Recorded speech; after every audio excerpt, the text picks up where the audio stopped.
This is a 2021 Ford F-150 with a 3.5 EcoBoost motor, Platinum Edition truck.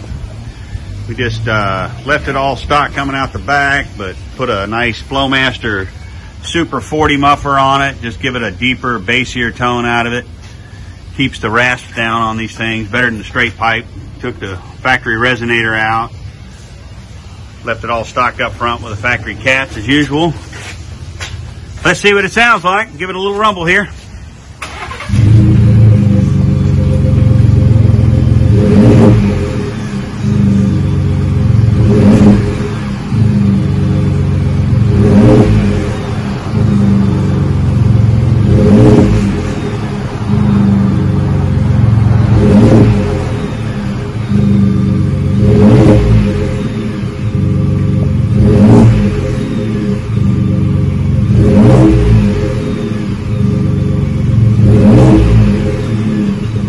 Fly-by-wire systems, they don't rev that good. It's more when you step on the gas going down the road, you're going to hear the sound better, and it's going to lay down when you're cruising along. So it does sound better going down the road.